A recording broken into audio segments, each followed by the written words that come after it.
Onside Kick. Ricky Widmer here along with Mark Weber. How's it going, guys? And for the first time in a long time, Dave Oster is not here with us on the podcast. Yep, feeling a bit nostalgic right now. Back in the good old days. Speaking of that, did you see... Okay, so we're going to go back a little bit to the... it was Moreno that was crying. Yeah. So they had a video on YouTube, and you can find it very easily. Of him just pouring river. Just bawling, and in the background is Whitney Houston's that I Will Remember You or whatever it is song. It's so perfect. So great. Go watch it. That one? Yeah. I will always love you. That's what it is. Yeah. As you guys get to hear my beautiful pipes. You're talking as if they're still listening after that. But today on the podcast, we're going to be talking some football. Two teams with some quarterback controversy. Not some this season, some going into the offseason. Also, we're going to talk about a big three-team trade that happened in baseball this week involving the Chicago White Sox. And then we're going to talk about some Blackhawks and end the podcast with some bowls in college football. But Mark, Jay Cutler will start this week for the Bears. Good move or bad move?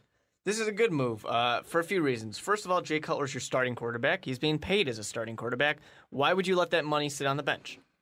Second of all, this team maybe will go to the playoffs if there's like a meltdown with the Detroit Lions, which is possible. Which I totally see happening. But even if we go to the playoffs, we're not winning a Super Bowl. We're not going to get out of the first round of the playoffs. You don't think so? No. You don't think you could win the Super Bowl if you just I don't think we can get get out of the first round. Really? No. Really? Why? Because this defense can't stop anything. True. We're always in shootouts. The only way we can win is if we score on every single drive. Because right now I'm looking at the playoff standings, and if we switched and we just swapped Chicago and Detroit, you guys would play Carolina claw up in the first round. The wild which has card. a great defense, and then Cam Newton can do easily. easily. Ron Rivera comes back to Chicago and wipes the floor with you? Pretty much. That's what I would see happening. I think their defense is too good to where we won't be able to score on nearly every single drive. Mm-hmm. And then Cam Newton can just go ahead and have a little human highlight reel on this horrible defense. I don't know. The thing, getting back to Jay Cutler, though, the one thing I kind of feel in the pit of my stomach is that we're going to see another Detroit Lions game where he comes back, he gets hurt again, Josh McCown comes in, he's not able to pull the team to victory because it's too little too late.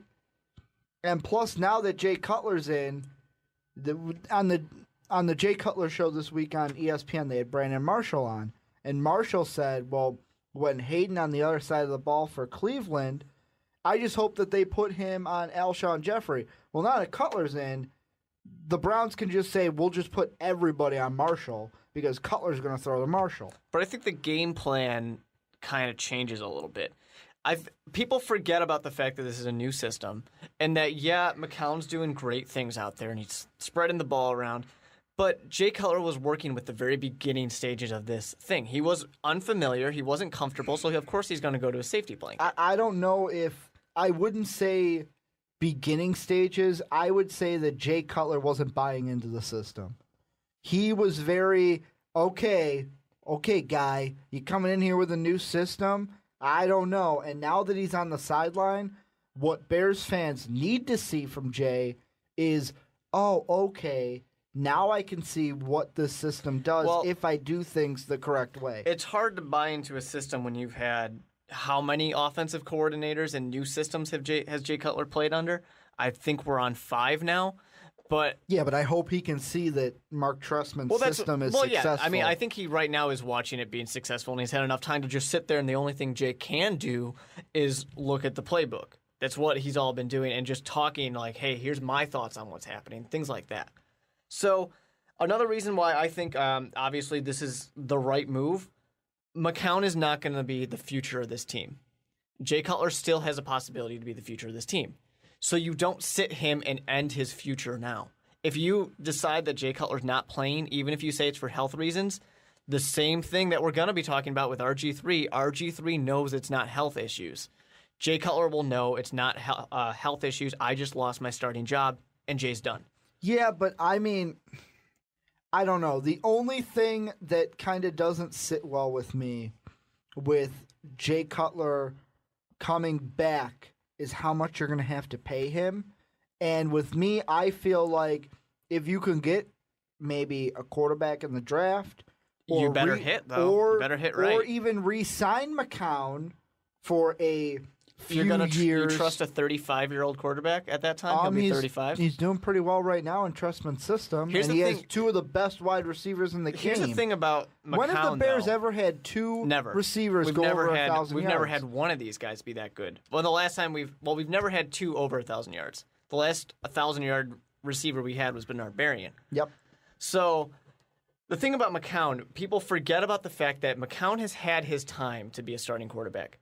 This is his fifth home. Well, not just that. He is the quote-unquote typical, whatever you want to call it. He's the backup, and he knows he's the backup. Exactly. He knows he's the backup. He's had his opportunity to try and be a starting quarterback. It has not worked. He's never been able to do it. Why people think that this is any different? He's being successful right now because he has a wonderful system that tailors to his skills. More, I would say probably more so than it tailors to Jay Cutler's skills. See, and that's the thing. This is the most important thing I'm taking from this is Mark Trestman might be able to tell the Bears brass and Phil Emery, hey, if we don't want to pay Jay, we don't have to because look at what I can do with any quarterback. Yeah, Get really me a quarterback puts a lot that fits the side. system. You know what's one thing that no one's talked about? But if I'm the Bears, and I know that if it comes down to Jay's not going to, okay, we don't want to sign Jay, he's going to walk, you know what I would do? Franchise tag him, trade him to Tennessee, try to get something out of him. Maybe. I don't know. I feel like a situation with that, though, what's the rush for another team? You don't really have a rush to pay up for Jay Cutler in that situation. And it's a lot of money to risk on some team paying up. I think one thing, too, with the contract for Jay Cutler, a lot of people are just assuming that he's going to ask for huge money. And I think he's pretty smart, and he's not going to be asking for $20 million. I don't even think he's going to be asking for $14 million. You have to look at why people are saying this. Look at how much money Tony Romo got. Look at how much money Joe Flacco got. And I mean, Cutler's being compared everywhere I listen to sports radio-wise. Everyone's comparing him more to Tony Romo contract-wise because Romo and Cutler are on the same page. They're both 1-1 in their. They both have one playoff win. And yes, Cutler has gone the furthest, but neither of them have a Super Bowl win. You can't put Joe Flacco in that category because he's a Super Bowl champion. I think the difference in this situation is, first of all, you have one franchise which is run a lot better than the other one because the Dallas and Jerry Jones is a mess. It's a crazy old man with his fantasy team. And I think Tony Romo has a lot more power than Jay Cutler does. Because in Dallas right now, Tony Romo decided what their first overall pick was, or their first round pick was going to be. He said, I want this kid, I want a center, I want someone protecting me. And they said, all right, we'll do it. I doubt that Jay Cutler went out there and said, this is my guy, go get him. I think that it's not the same type of situation. Yeah, but that also goes into how influential Garrett is, where Romo can basically influence Garrett more than Cutler can influence Trestman. Yeah, and like you said with McCown, this is a huge, dose of confidence for Emery to have in Trestman of, all right, we have our set price, we don't need to budge because you can get somebody else. And I would, with me looking at if you franchise tag Jay Cutler, it's going to be about $16 million, which will be roughly about 1/3 of the Bears' available cap space for 2014. We got a lot of pieces that we need. The one thing you got to sit there and you got to think, is it worth it? Because you have a defense that you got to fix. You have to fix. One of the things that I heard on Waddy and Sylvie this week was, with this offense that the Bears have now, if you put a decent defense together, maybe like 16th in the league in yardage allowed. Give it like 15th, 16th in the league. That could be a Super Bowl team. You don't need a lights out defense. With this offense, how Trestman has it running, you can get by with a decent defense. Definitely, especially since a lot of teams right now are still kind of figuring out certain parts of the system. Mm-hmm. And also, let's remember, though, that we have played 5 of the worst defenses in the NFL over this stretch. We've been playing horrible defenses. You're talking about the stretch that Cutler's been out. Yeah, we've been playing awful defenses. So that has been a big help. That has, and it's made us look very impressive, and they haven't been able to handle, these tall 6'3", 6'4", and 6'5", is what our big 3 are. Mm-hmm. So we haven't had anyone who could handle it. There will be better defenses in the playoffs, if we're in the playoffs. Like we say with Carolina, if that's who we were to play, they would mop the floor with this team. Well, and I mean, not just that, looking at going back to the playoff standings in the NFC, Carolina and San Francisco are your 2 wild card teams right now.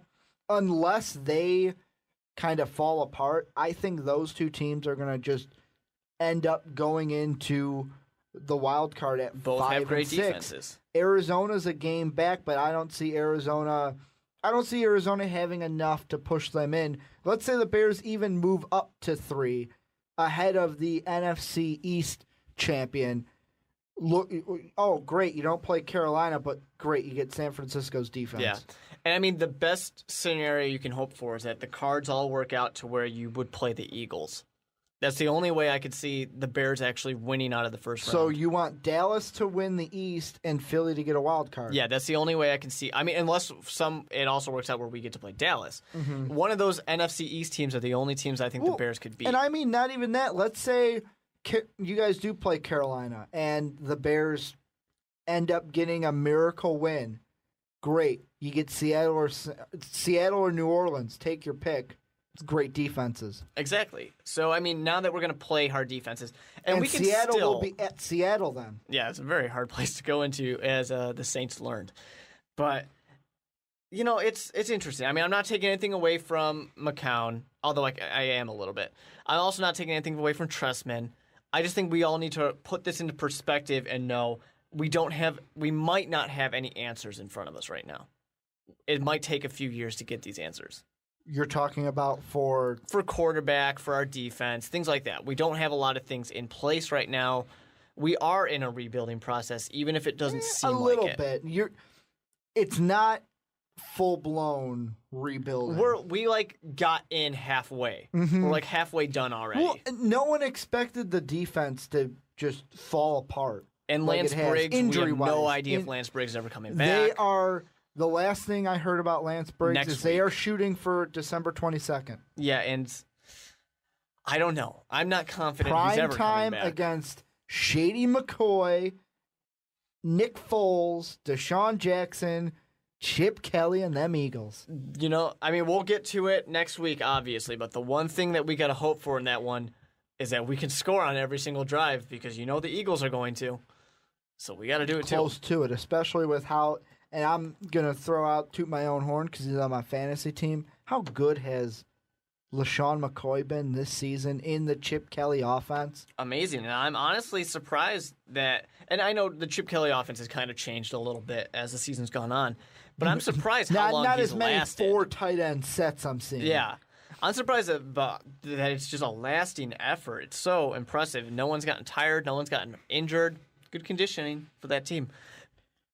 I'm going to throw something out at you. Since we've been talking about Jay Cutler contracts for the offseason going into 2014, the Bears cap space entering 2014, they will have the most cap space in the NFC North at $45,586,534. That will be the most. The least will be Detroit with about $9K. They'll have under $1 million of cap room. There are some guys that if you get Jay, let's say you franchise tag Jay $16 million, 1 year. There are some other guys, would you think about trading? I'm going to throw them your way. First one, Julius Peppers. I don't know. Are you going to be able to get that much for him? He's been underperforming ever since he's been in Chicago. He is behind Jay Cutler, the most paid. Chicago He's Bear. definitely getting a lot of money, but I don't think we can trade that much for him. Brandon Marshall. If we keep Jay Cutler, keep Brandon Marshall. If you get rid of Jay Cutler, I don't think Brandon Marshall's going to stay anyways.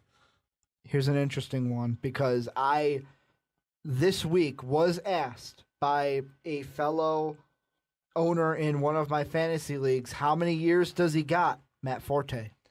Yeah, this is one during the contract disputes. I kind of was completely fine with walking away from Matt Forte. That was last year where I was like, all right, I can deal with not having Matt Forte around. He's done amazing things this season. He really has. He's been very impressive and always kind of underappreciated. Mm-hmm. It's tough for me to say that you shouldn't trade him if you have to.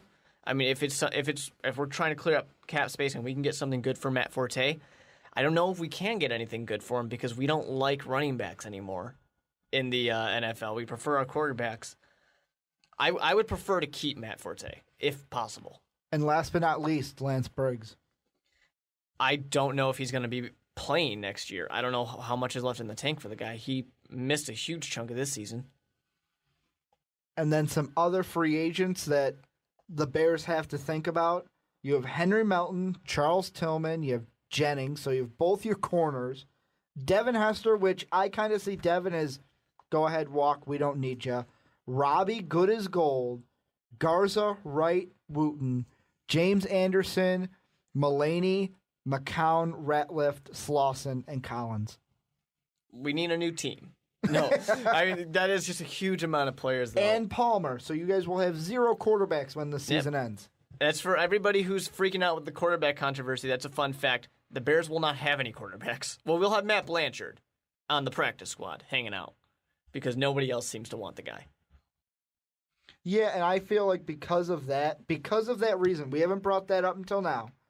All 3 quarterbacks for the Bears are off contracts at the end of the year. Maybe because of that, you're forced to, if you can't get something done with Cutler, you have to franchise tag him. I think McCown's going to be back.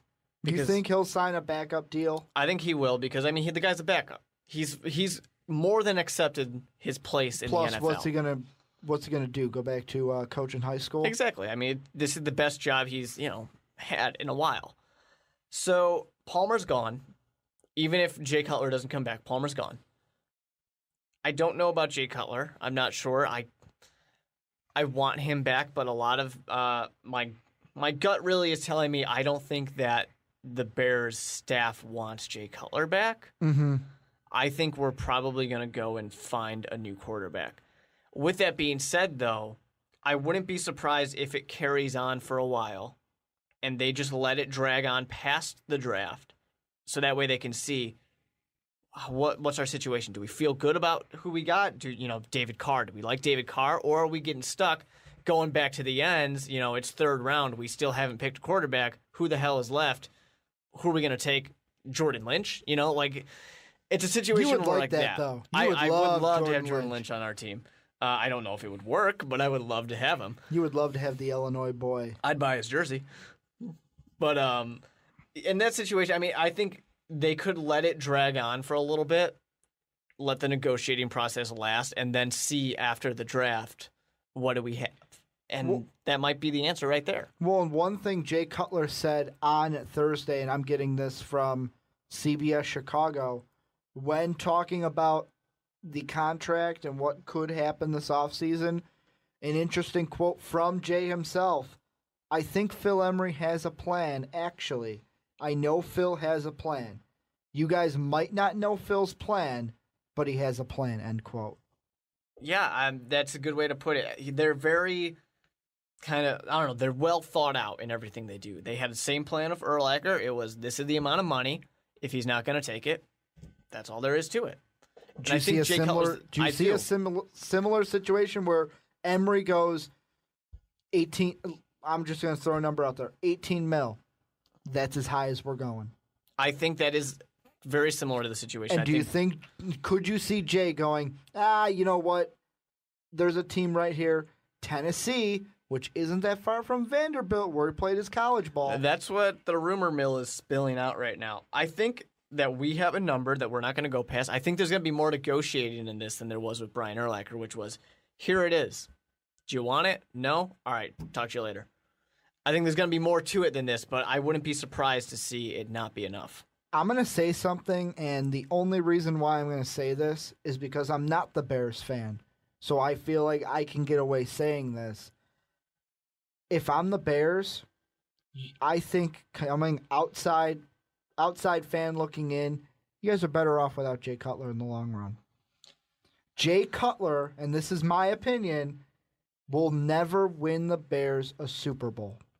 Contrary to your prediction, the Bears will never win a preseason. Super Bowl with Jay Cutler at the helm. Contrary to what you were predicting in this preview. No, I said if he comes out and says, I'm an elite quarterback, they'll win the Super Bowl. He didn't do that, so they're not going to. But the reason, strange stipulations. The reason why I say that, and this isn't a full reason, I just don't think Jay Cutler has the makings of a Super Bowl quarterback. But another thing comparing Jay Cutler to McCown, Jay Cutler's a risk taker. He's got the strong arm. Yes, is his arm better than McCown? Yes. But he takes some risks that forces interceptions to be thrown into the opponent's hands. What has McCown been doing? He hasn't been taking those risks. Well, he doesn't have the ability to take those risks. He's been playing small. I'm going to compare it to baseball. He's been playing small ball, smart football, and it's been winning games. Yes, I know for the people out there, yeah, but Ricky, the Bears lost a huge game in St. Louis. That wasn't fucking Josh McCown's fault. Come on. We all know that wasn't McCown's fault. The refs were horrible in that game. The defense was horrible in that game. It wasn't McCown's fault. Then you got the Vikings game. One Robbie Gould field goal, and the Bears have a win in that game. I'm even saying that as a Vikings fan. We need to remember, too, that the last half of that game, the Bears were not playing well. The offense was completely stalled for the entire fourth quarter. And you can't taunt, Mark. There's no taunting in the NFL. You can't stand over a guy. But, I mean, I think in that type of situation... Young blood mistake? Yeah, that loss I pretty much blame on Trestman. Which one? The Vikings loss. That's pretty much Trestman's fault for bad coaching. With that being said, McCown didn't put us in a position to win in the fourth quarter. All we needed was one more. We needed one more, and McCown couldn't do it. That's the difference between McCown and Jay Cutler. Jay Cutler would have won that game. I fully believe he would have. Jay Cutler is one of the best. You think so? Fourth quarter quarterbacks. Statistically, yes. You think so? Statistically, he is one of the best fourth quarter quarterbacks. You really think that Jay Cutler would have won you that game and wouldn't have thrown a costly interception? How many comeback victories do the Bears have in the fourth quarter with Jay Cutler? He is one of the best comeback fourth quarter quarterbacks. He's no Tom Brady, I'll tell you that. One of the best. He's no Tom Brady. Tom Brady would probably be the best, with Jay Cutler being one of the best. But, I mean, that Vikings game was just, and this is, yet again, coming from a Vikings fan, that game was all sorts of fucked up on both sides. You had the Bears and the Vikings basically saying, I don't want to win. Do you want to win? I don't want to win. Do you want to win? Can we end in a tie? And then Mark Trestman basically... Right. We can end in a tie. Mark Trestman basically says, you guys didn't want to win. We feel kind of bad taking advantage of what you did so poorly, so let's mess it up too. I feel like the Bears, when it's all said and done, Jay Cutler, him walking, might be the best thing for the Bears in the long run. It might hurt. Well, I wouldn't say the best thing. I mean, I think we'll be fine if we have Jay Cutler, but I think we can be fine if we don't have Jay Cutler. No, that's what I'm saying. In the long run, it'll help you guys out better. Calling it the best thing is saying like he's hurting the team. You know what? It won't hurt as much as Bears fans think it would. Does that sound better to you, Mark? That does sound a lot better. But moving on to a different quarterback controversy that affects this year, not talking about next year, the Redskins. Mike Shanahan basically came out this week and said, RG3, you're done. Sitting ya, Kirk Cousins is in. I mean, yeah, you can't argue with the fact that RG3 has not played well. And Kirk Cousins probably can do a better job right now. This also works in another advantage. Let's say Kirk Cousins goes out, does amazing. The Redskins can trade him, and they can get something good out of him. Second round, first round? I don't know where to start here. I'm going to start with what you were going at. Why the benching happened. I think it happened because the Redskins know that Shanahan's not going to be around next year. He's going to get fired. Schneider's going to say, you know what? It was nice having you. Bye-bye. We're going in a new direction.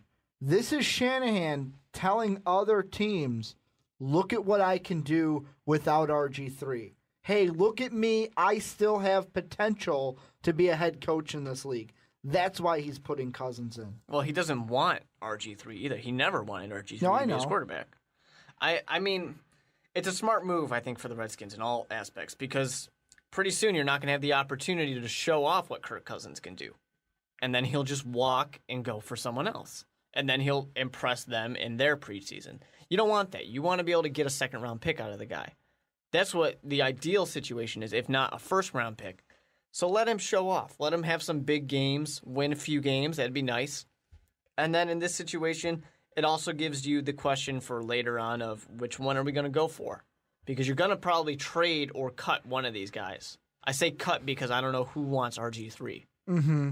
Or who's going to be willing to give up enough for RG3. See, and this is, I want to say I heard this on ESPN. It was interesting.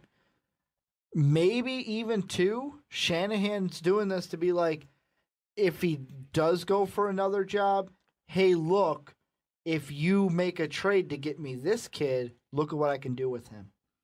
Because the Redskins, in my mind, without Shanahan, Cousins is tradable. He's disposable. RG3 is the franchise. I could see it. I definitely could. It would be interesting. I don't know. I'm very interested to see what's going to happen. I think a lot of people don't have the best opinion of Shanahan anymore. I think that's kind of gone away. I think the whole Washington, you saw it. Did you see the game against Kansas City? Where at the beginning of the second half, the stadium's completely empty? Yeah, that's a mess. That's a huge mess. Not even, there's Brown fans that show up to games. Well, because they're upset about their own lives. They got to go cheer for somebody else. The dog pound. Yeah, I just think, I don't know, this whole situation's a mess. It's a mess in the quarterback controversy. That was the big thing when they first drafted two quarterbacks. We immediately were all saying, that's trouble waiting to happen. There's no way this is going to end well for you. See, I didn't think it was trouble waiting to happen. I think it was Shanahan, and I thought it was the Redskins. Hey, now we have two quarterbacks. I thought of it as what the Bears have right now. The Bears have two quarterbacks that you guys can feel confident in. That's what I thought of the Redskins. Because Kirk Cousins, he wasn't no slouch at Michigan State. No, Kirk Cousins was a good quarterback. He was a starter for Sparty. The difference in this situation is, for the Bears, there's one quarterback who we know is a backup, and there's one who is a starter. They both can play starter, but one's a backup. In this situation, there's not. No, yeah. They're both on the same level, They want basically to compete with each other. Kirk Cousins wants to take this job. This is where I think the Washington Redskins went wrong this year. RG3 rushed back from his injury because of that exact point. He said, whoa, wait a second. Kirk Cousins has the talent to take my job? I'm not going to let that happen. He came back sooner than he would have liked, sooner than Redskin Nation would have liked him to. He should have sat maybe 3 games into the season because right now he's regressing. He's not getting better. He's regressing as a quarterback, and that doesn't look good for the guy you traded how many picks to St. Louis to get? I kind of disagree with one thing you said in that the Redskins Nation would have wanted him back, or they would have been fine with him sitting. I don't think they would have. And that was definitely one of his considerations. They would have if Kirk Cousins was performing like he was in the preseason. Then they're going to switch. They're going to, say, this is our guy now. Trade RG3. Get rid of him. And that's exactly, you were kind of getting at that earlier. I don't think they would bolt. I think they would. I don't think that Redskin the Nation... average NFL fan, doesn't matter what. No, I'm not saying average NFL fan. I don't think that the average Redskin Nation fan would turn on RG3 as quick as you or I.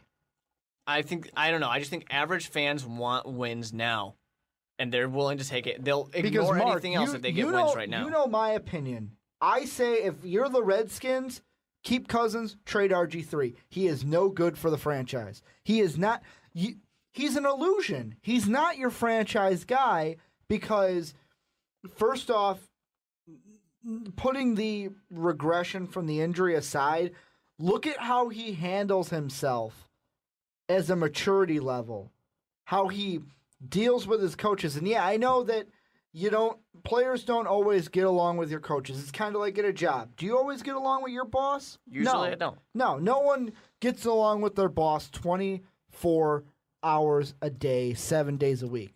You're going to be mad at your boss. That's fine. There's going to be tiffs between RG3 and older and younger Shanahan, basically.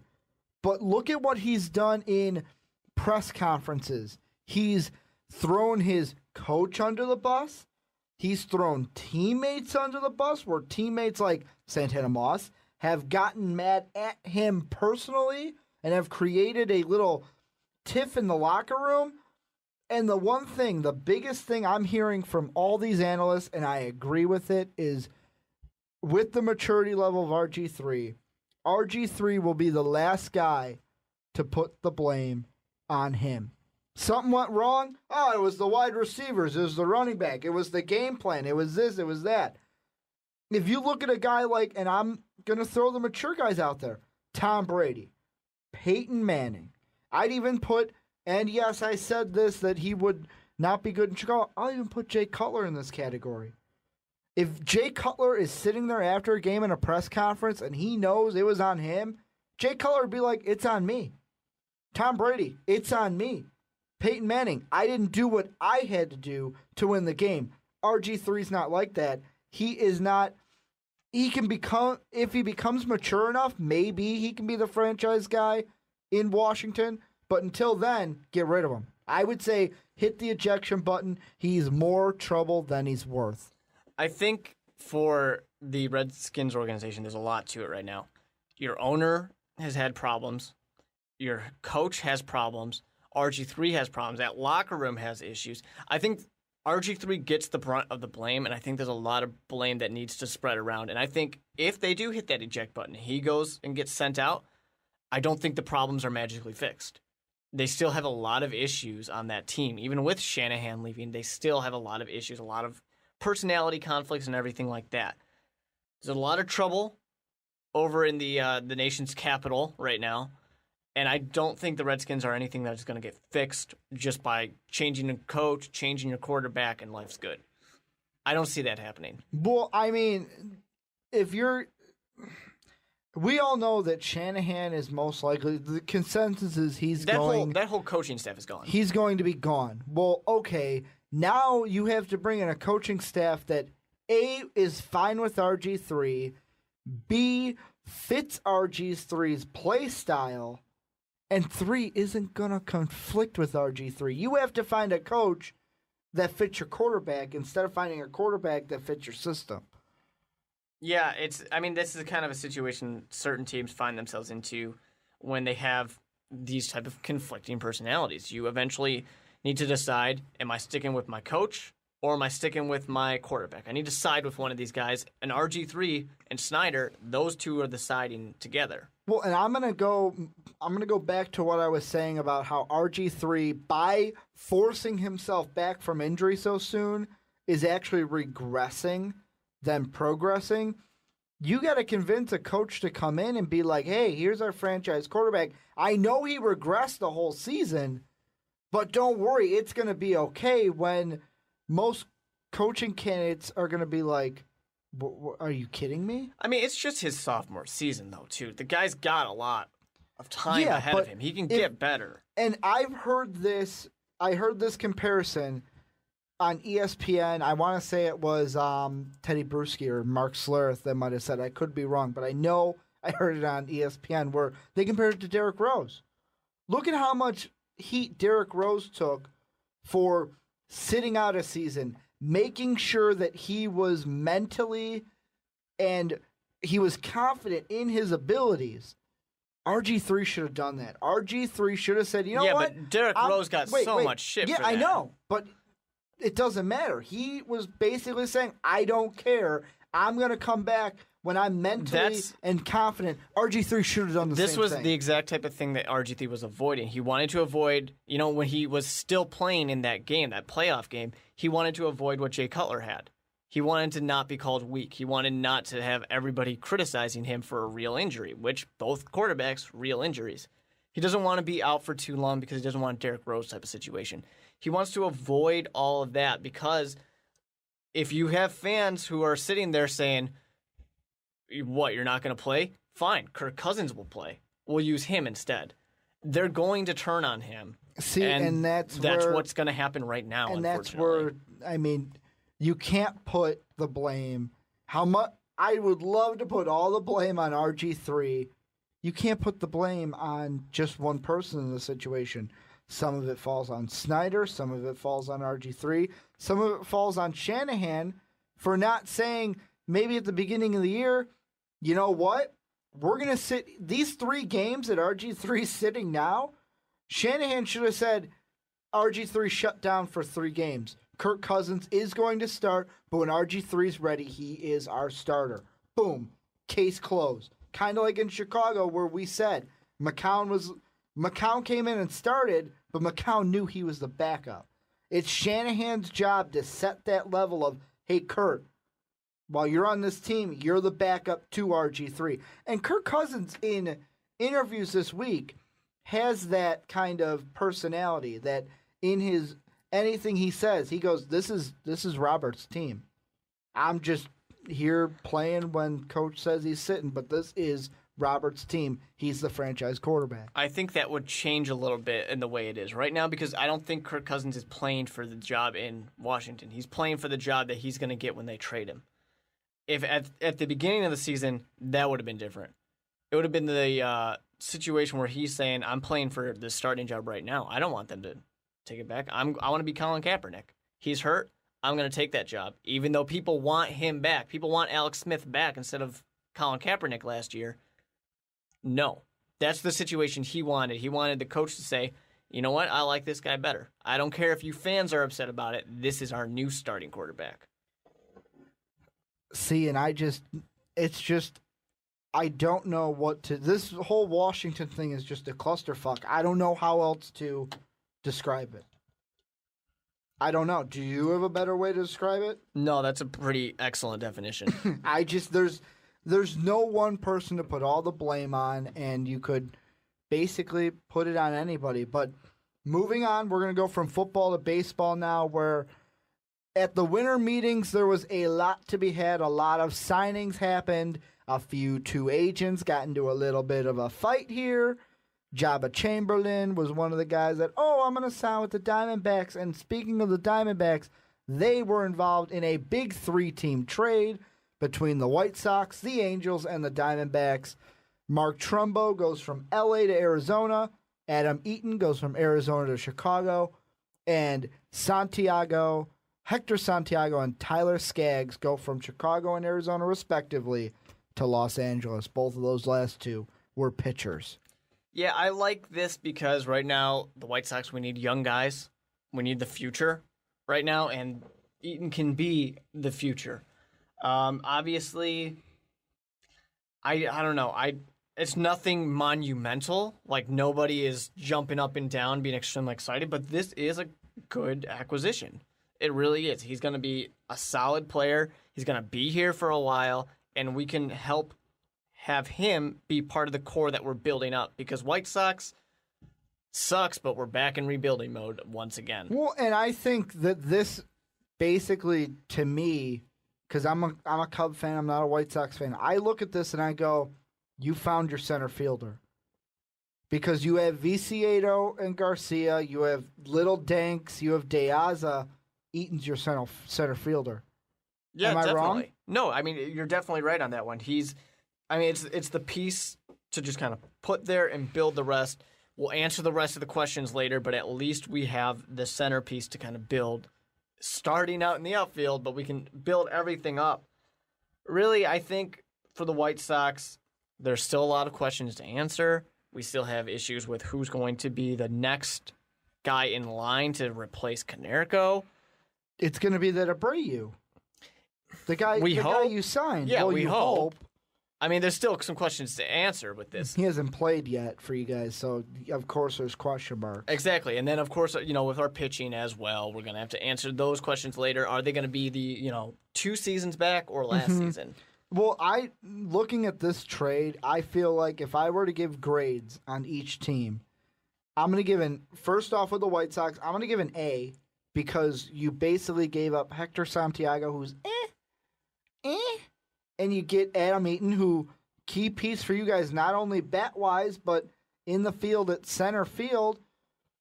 The Arizona Diamondbacks, I'll give a B to, but because, you give up a pitcher and Skag, but you get Mark Trumbo. Maybe even an A- because you get Trumbo. And with the Angels, I'm giving an F because, you get 2 pitchers, but you gave up Mark Trumbo. Yeah, I don't know. It's a weird thing to do. Why would you give up Mark Trumbo? That's my question. Like, Mark Trumbo, to me, wasn't the problem in Los Angeles. It was you paid a certain first baseman a big contract, 10 years. He didn't produce. Oh, wait, you took a guy from the Texas Rangers in your division. Oh, wait, he didn't produce. Why? I don't know. The Angels, it seems to me that they have they're subscribing to the philosophy of we got some money, let's solve some problems. And it's not working out, and they just kind of said, oh, one of these guys we were paying, I don't know, he's not working. Yeah, ship him off. Just get what we can out of him. And unfortunately for them, they didn't really get a good replacement. Well, the reason why I don't know what the Angels are going to do because last season, according to the depth chart, Pujols was the DH. Trumbo was your first baseman. Now the only first baseman on the roster is Pujols. Yeah. So who's your DH? Hamilton? I don't know. They did get Kareem Frisch, David Freese from the Cardinals in a trade right after the Cardinals lost in the playoffs. But I don't know why you'd trade your starting first baseman for some pitching. Yeah, definitely. Pitching is something you want to build around, but that's not the kind of pitching you want to build around. You want an ace if you're going to give up one of your really good players. Well, Santiago last season, 3.56 ERA, 137 strikeouts, a whip of 1.4. Yeah, it's terrible. Quality. Then you have Tyler Skagg, ERA of 5.12. He went 2-3, 36 strikeouts, a whip of 1.37. Yeah, one I'm not as happy about. But he only has 1 year of experience. He's a young guy, 22 years old is Tyler Skaggs. Which really is a big mystery. You're just kind of going off of potential right now for that. I don't know. It doesn't make sense to me because basically you're going to put Pujols at first base, which takes away from his ability to concentrate on hitting, which is what you really want Pujols for. Mm-hmm. I don't know. Unless you get a different first baseman, which is still a possibility. You can get someone else. I don't know really if you're going to get something that great, though. Well, and I can't feel, I don't know, the whole AL West was, oh, the Rangers are going to win it. Oh, the Angels are going to win it. Whoa, wait, the Athletics? That's how last year felt to me. Yeah, well, it was the Moneyball fever. They were all feeling good about Moneyball and decided, know what? Let's baby. Let's go sell some tickets today. I don't know. Right now, looking at some first base free agents, if you want to go after Lyle Overbay, he could play first base if you really want to. I just don't see any. Well, the situation is you're either going after a first baseman or you're going after a power hitter. I just don't see any big, sexy. I don't think there. I think for this point at the Angels, there's no sexy move that they can do. They don't have any option. It's just kind of grab somebody who can contribute. I still don't know why you would trade. I still don't know why you would trade Trumbo, and that's why I would personally give the Angels an F I don't know if you disagree with me.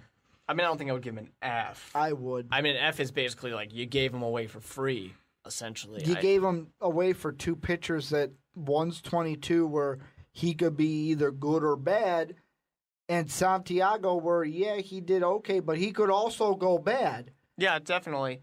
I mean, I wouldn't say an F still, just because I think that's too much certainty of it's going badly. The possibility of it going well puts it in that C- D+ range for me. Mm-hmm. Still not good. Nothing you're happy about if you're an Angels fan. Last thing I'll ask you about the deal, more White Sox, because you are the White Sox fan. How many wins do you think this adds to the White Sox next year? Well, Getting eaten, that is. Like I said before, it's nothing monumental.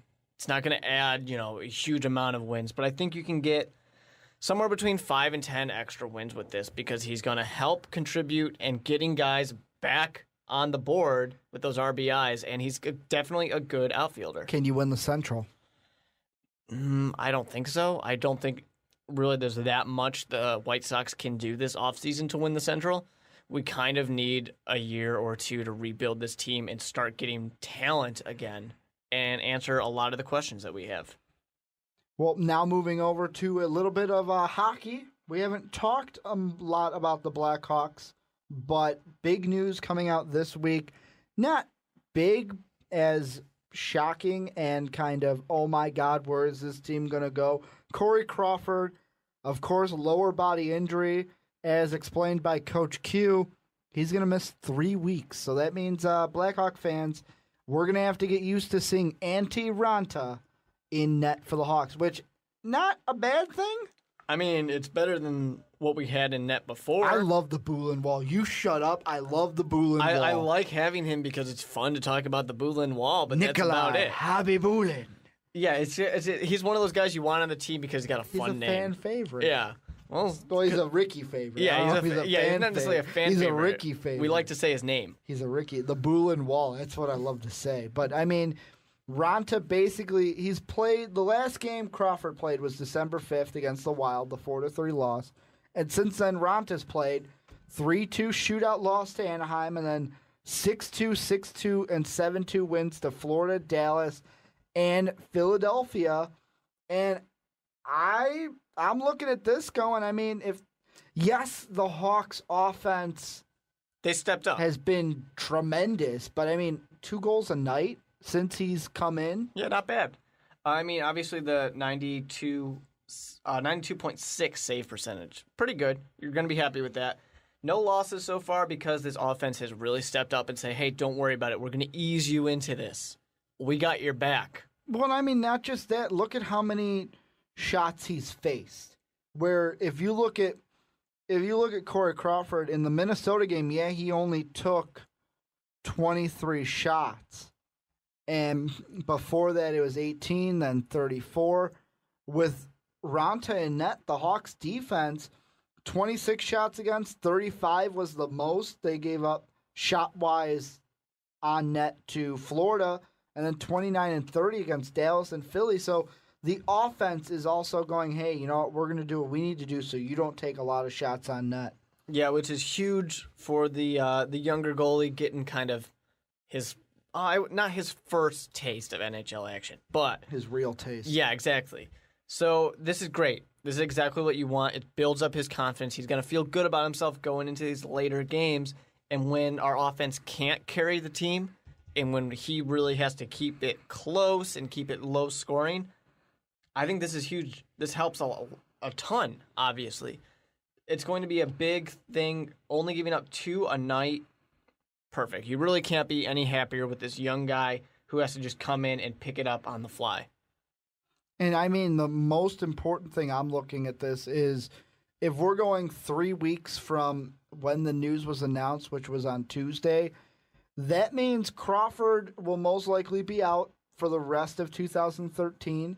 Come back in January, where the first game we could see him back maybe is on the road at New York against the Islanders. So that means Ranta's going to play 1, 2, 3, 4, 5, 6, 7, 8. A possible 8 games for the Hawks where he's going to play teams like Toronto, LA, Nashville, Vancouver, Jersey, Colorado, St. Louis, and the only team he'll play twice is LA.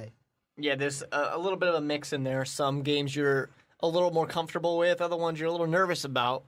But I think it's going to be fine. Obviously, we don't expect to win every single one of those games. There's going to be some closer ones in there where he might struggle a little bit. But we're doing everything we can to put him in the best position he needs to be in right now to grow that confidence, feel good about himself, and continue these winning ways. And I don't know. I feel like looking at the 5-0-1, as a Hawk fan, I'm not really that concerned about this. No, and I think this gives a good option for later on. But the one thing, and this is kind of like the theme of our show, relating this back to our football discussion, Corey, I'm talking to you. Look me in the eyes. I'm talking to you. Don't rush back.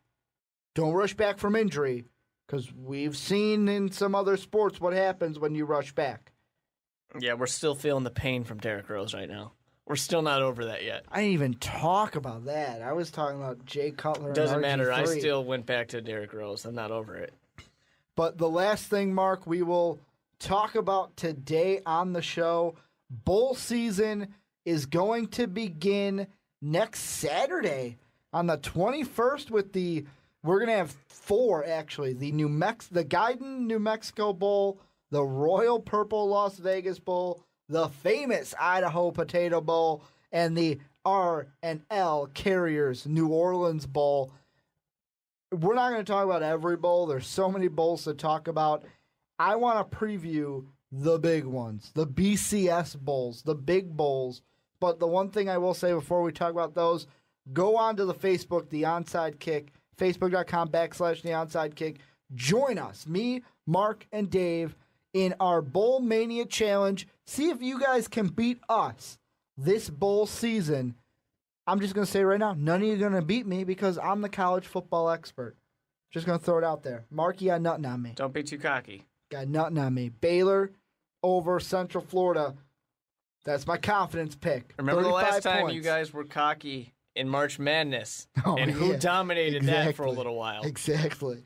But one of the biggest games we have, the BCS games are the Rose Bowl against Stanford and Michigan State, the Fiesta Bowl, that's that Central Florida Baylor game I talked about, the All-State Sugar Bowl, Oklahoma, Alabama, the Orange Bowl against Clemson and Ohio State, and then, of course, the BCS National Championship between number 1 FSU and number 2 Auburn. Let's start with the Rose Bowl.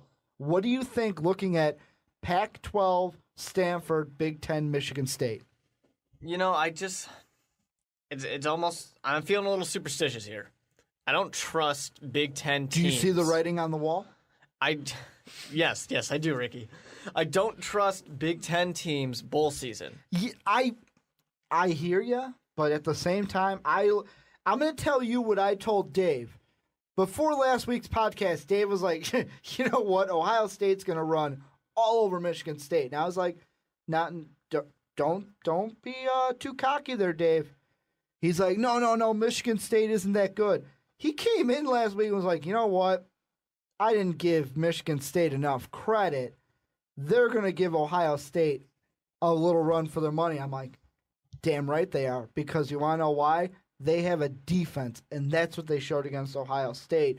That if Michigan State's going to win this game in Pasadena, it's going to be because of their defense. Yeah, that's what they need to do. They need to step up big like they did against Ohio State at the big moments that count.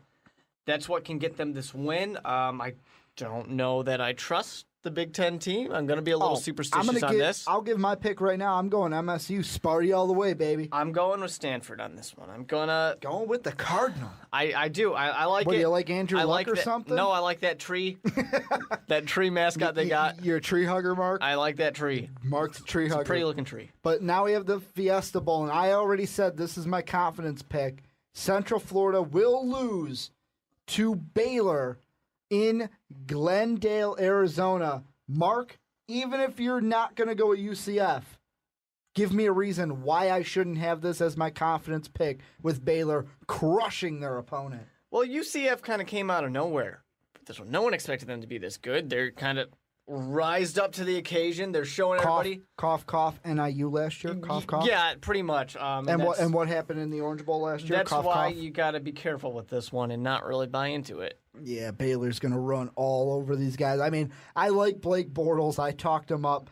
I think he's going to be one of the best quarterbacks to come out of this draft class. That's if he comes out. If he doesn't stay. I think he should come out. But I feel like Baylor, we talked about Baylor at the beginning of the year, and it was almost a conversation of, can this team compete for a national title? If they were healthy, they might have been able to. Yeah, definitely. And I think right now it's just kind of, I don't know, it's the world of college football. One team is going to be great and have all this talent that they were able to recruit. The other one have a lot of kids who are pretty good playing out of their mind. Well, not just that. I mean, Baylor coming off of a huge emotional win over Texas where it's their last game in their stadium. They're demolishing the stadium to build a new one. They wore the retro uniforms. They're going to go to Arizona and try to get that one last win before they come back to a new stadium next year. I'm going with Baylor. I said it's my confidence pick. I didn't ask you. Are you officially going Baylor? Yeah, I want to pick Central Florida, but I just can't do it. Got to go with Baylor. So you're going to go Baylor? What about the Sugar Bowl? Oklahoma, the Sooners, going to the Superdome in New Orleans to play the Alabama Crimson Tide. Hey, I'm sorry, but there's no way I'm not picking Alabama. I don't believe that Alabama has even lost a game. I still don't believe that they lost that game. It's a fluke. I don't buy it. They should have won.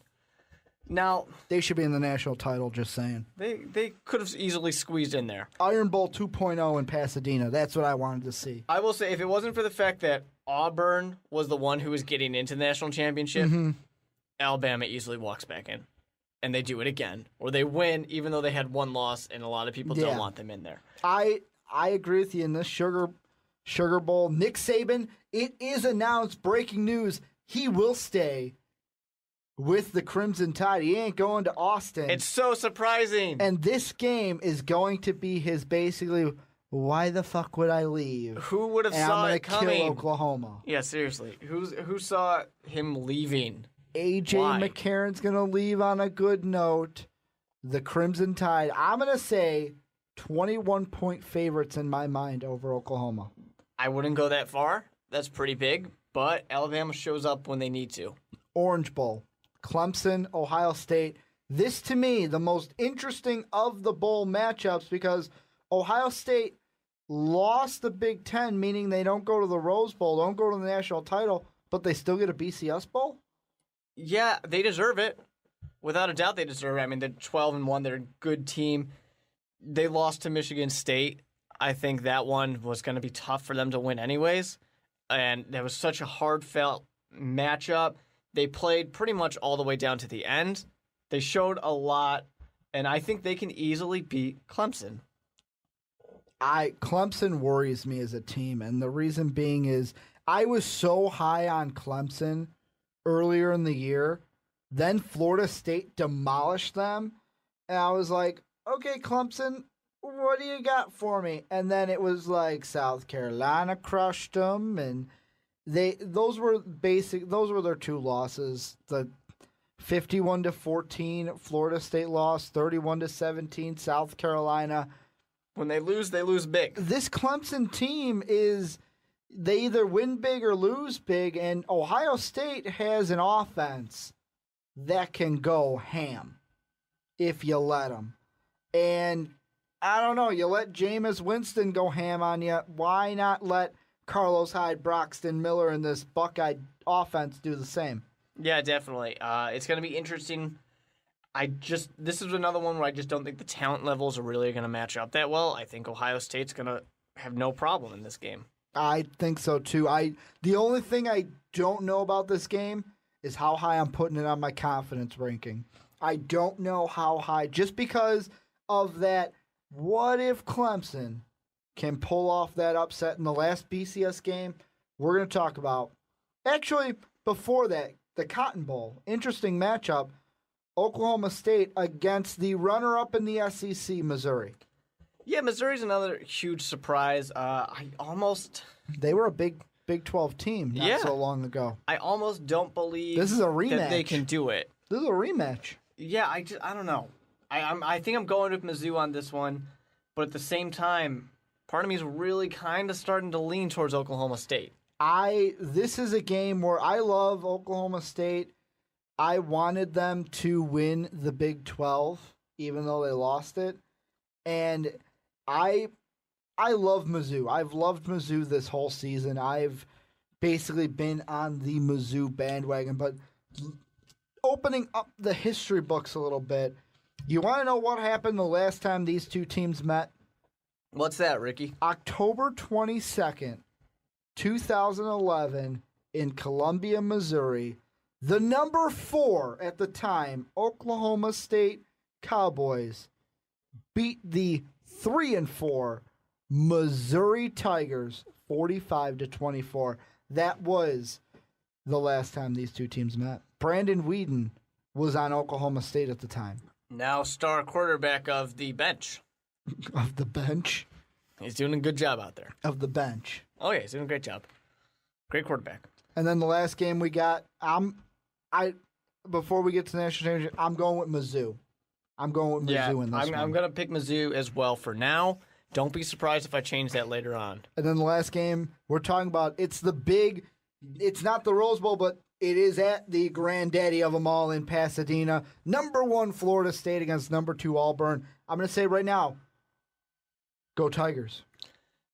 I don't know. I don't think that War Auburn Eagle can fly. do it. Or is it Fly War Eagle? One of the War Eagle's going to be flying. Well, there's some War Eagles. The War Eagle's going to be flying in Pasadena. That's all I know. I'm not an Auburn fan. I don't dislike Auburn, but I'm not especially. The spirit of Cam Newton is going to guide them to a victory. Possible. Remember the last time that an Auburn team went up against a high-firing offense? Yeah. Chip Kelly. Yeah, definitely. I just think in this situation, Auburn's wins and the 2 wins that have really propelled them into this national championship, both flukes. They're both very fluky. I mean, that's pretty fact. What flukes other than the Iron Bowl are you talking about? We're talking about... Because the last game they played at the SEC championship, there's no fluke about a 59-42 victory. Having the magical Alabama win with just comes off of the missed field goal. Then having the just incredible touchdown against Georgia. Back-to-back games leading you in this last-minute run to the national championship. And then we got Trey Mason just running all over the Missouri Tigers. Yeah, it's easy. I mean... Some could say that he could win the Heisman this weekend. He won't.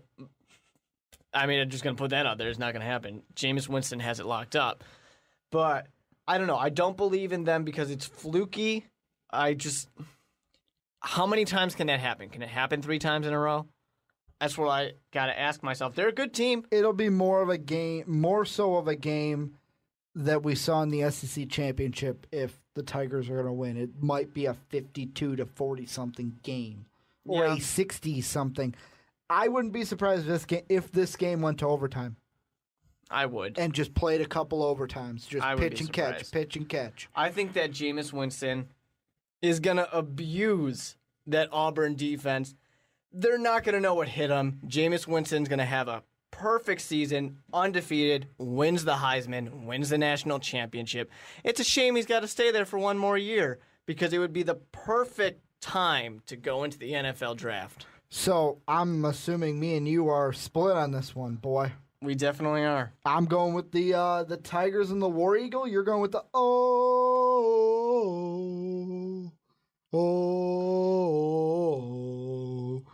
What, you don't like my Seminole chop? Yeah, I wasn't a big fan. You don't like my Seminole chop? That's going to do it for the Onside Kick this week. I hope you guys enjoyed the podcast. Don't forget to check us out on Facebook at facebook.com/the Onside Kick and follow us on Twitter. Send us a tweet if you like at Onside Kick Reel. And as always, have a good day, everybody.